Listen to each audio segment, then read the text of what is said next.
സുഗമദേവി സീരിയലിന്റെ ഇന്നത്തെ എപ്പിസോഡ് റിവ്യൂയിലേക്ക് എല്ലാവർക്കും സ്വാഗതം. അങ്ങനെ ദേവിക ഇറങ്ങിപ്പോയ വീട്ടിൽ വളരെ വിഷമത്തോടു കൂടി തന്നെയാണ് പ്രഭാവതി കഴിച്ചു കൂട്ടുന്നത്. എല്ലാം നമ്മൾ വരുത്തി വെച്ചതാണെന്ന് പറഞ്ഞുകൊണ്ട് സിദ്ധാർത്ഥന് പ്രഭയെ സമാധാനിപ്പിക്കുന്നുണ്ട്. നന്ദനാണെങ്കിൽ ആകെ മാനസിക നില തെറ്റിയ അവസ്ഥയിലും കെവിനും ഇസബല്ലയും പറഞ്ഞ് സമാധാനിപ്പിക്കാനായിട്ട് നോക്കുന്നുണ്ടെങ്കിലും കെവിൻ ദേവിയെ വിളിച്ച് അയൊരു ഒത്തുതീർപ്പിന് ശ്രമിച്ചപ്പോൾ തന്നെ നന്ദന്റെ മനസ്സ് വിടുന്നുണ്ട്. കാരണം പോയി പണി നോക്കാനായിട്ടാണ് ദേവിക പറയുന്നത്. എന്തായാലും നന്ദനാണെങ്കിൽ കുടിച്ചു ബോധമില്ലാതെ നടക്കുന്നുണ്ട്. ഈ സമയം ഇസബല്ലയാണെങ്കിൽ നന്ദനൊപ്പമുള്ള പുതിയൊരു ജീവിതം സ്വപ്നം കണ്ട് നടക്കുകയാണ്. കെവിനോട് പറയുന്ന താനും നന്ദനുമാണ് ഇനി ഒന്നാവാനായിട്ട് പോകുന്നത്. ഒത്തിരി നാളത്തെ എന്റെ സ്വപ്നമായിരുന്നു. നാളുകളല്ല, വർഷങ്ങൾ. ഞാൻ ആഗ്രഹിച്ച എന്റെ നന്ദനെ ദേവിക തട്ടിയെടുത്ത് കൊണ്ടുപോയി. ഇപ്പം മുതൽ കുറിച്ചിട്ടതാണ് മനസ്സിൽ.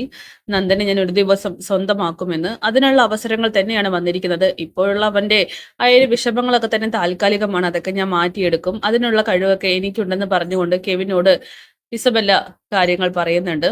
എന്തായാലും ഇസബല്ലയ്ക്ക് അറിയില്ല നന്ദന്റെ മനസ്സിൽ ദേവിക്കല്ലാതെ മറ്റൊരു പെൺകുട്ടിക്കും സ്ഥാനമില്ലെന്നും അത് അത്രത്തോളം കടുപ്പമുള്ളതും ആണെന്ന്.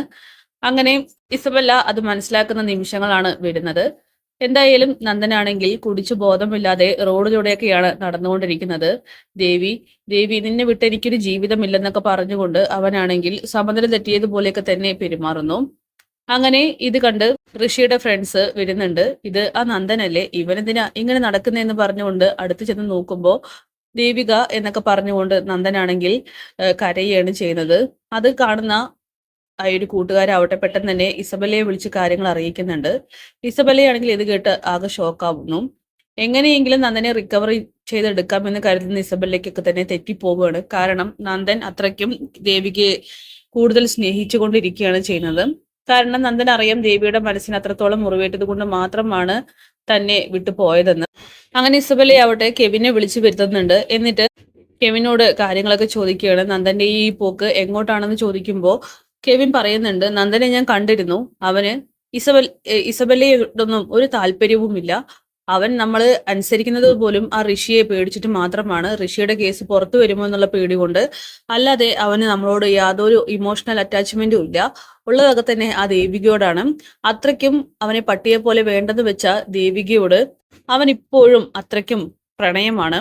എന്താണെന്നറിയോ അവൻ എന്നോട് പറഞ്ഞത്, എനിക്കെന്നെ ദേവിയെ കാണണമെന്നും അവളായിട്ട് ഒത്തുതീർപ്പുണ്ടാക്കണമെന്നും എത്രയും പെട്ടെന്ന് എനിക്ക് അവളെ എൻ്റെ വീട്ടിലേക്ക് കൊണ്ടുപോകണമെന്നും അവളുമൊത്ത് സന്തോഷത്തോടെ ജീവിക്കണമെന്നൊക്കെ.